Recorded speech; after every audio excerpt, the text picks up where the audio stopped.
Jika dunia ditakdirkan untuk menjadi miskin, orang pertama yang menjadi miskin adalah pemimpinnya. Tetapi jika dunia ditakdirkan untuk menjadi kaya, orang terakhir yang menjadi kaya adalah pemimpinnya. Amat-Toa, sebutan kepala suku dari suku Kajang, yang menganut konsep kepemimpinan sejati, yang menjalani kehidupan dengan apa adanya tanpa mengejar materi dan mendahulukan kepentingan masyarakat dibandingkan dirinya sendiri. Jika terjadi gagal panen atau musim paceklik, maka orang pertama yang merasakan lapar adalah Amat-Toa. Tetapi sebaliknya, jika panen berhasil, maka masyarakat Kajang yang lebih dahulu menikmatinya. Amat-Toa kemudian belakangan. Sosok Amat-Toa yang menganut prinsip Talase Kamase-Mase menjadi panutan bagi masyarakat Kajang. Tidak heran mereka sangat menghormati Amat-Toa dan patuh pada aturan adat di Tanah Kajang. Tanah Kajang terletak di Kabupaten Bulukumba, Sulawesi Selatan.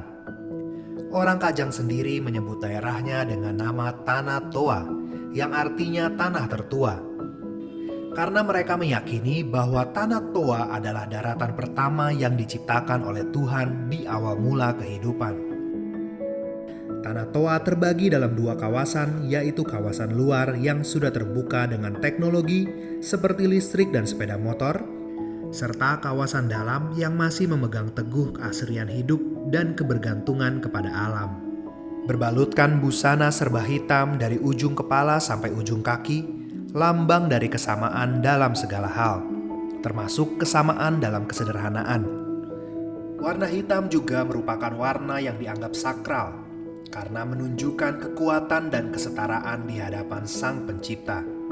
Tidak ada warna hitam yang lebih baik antara yang satu dengan yang lainnya. Semua warna hitam adalah sama. Kesederhanaan juga menjadi alasan utama dari suku Kajang menolak bersentuhan dengan teknologi, termasuk sandal dan alas kaki. Mereka yakin bahwa tanpa alas kaki, mereka semakin menyatu dengan alam. Suku Kajang selalu menjunjung tinggi aturan adat di Tanah Toa, memuliakan Sang Pencipta, serta menjadi manusia yang beradab dan menghormati dan memuliakan sesamanya. Jika di sebuah sumur ada seorang perempuan, maka laki-laki tidak boleh mendekati sumur itu. Setelah kaum perempuan selesai mandi dan mengambil air untuk pulang, barulah laki-laki boleh pergi ke sana. Jika aturan itu dilanggar, maka ada hukuman dan denda yang berlaku. Banyak orang beranggapan bahwa aturan selalu tajam ke bawah namun tumpul ke atas. Namun hal itu tidak terjadi di Tanah Toa. Bahkan Amat-Toa sebagai pemangku jabatan tertinggi akan terkena hukuman keras jika terbukti melakukan pelanggaran berat seperti ngandre soso atau korupsi. Ia akan dipecat dari jabatannya dan hingga 7 turunan tidak boleh menjabat sebagai pemangku adat. Suku Kajang memiliki ritual adat yang unik dalam menegakkan hukum adatnya. Misalnya saja di suatu desa terjadi suatu pelanggaran, namun tidak ada yang mau mengaku. Semua warga di sekitar kejadian, termasuk yang dicurigai, akan dikumpulkan dan dilakukan ritual Atunu Panroli atau ritual membakar linggis.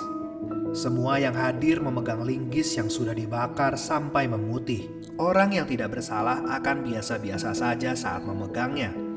Namun jika yang memegang adalah pelakunya, maka tangannya akan langsung melekat dan terbakar.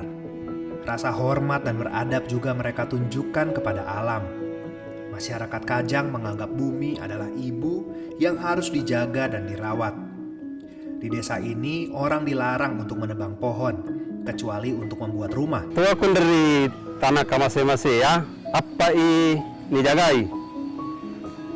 Ia menjadi kuah tak bangkaju, apa solo dari iya, tak bangkaju, rau doang, bunuh bani, tak tahu ia nyo pernah nataba ki pelanggaran, ni pasala ki 10 juta, pokok nama balaya. Pohon yang telah dipotong tidak boleh diseret dan harus digotong agar tidak merusak pohon yang lainnya. Bahkan sarang lebah pun tidak boleh diusik keberadaannya. Pantang. Itulah sebabnya hutan Kajang tetap lestari hingga kini dan semoga akan terus lestari. Salam Cinta Indonesia.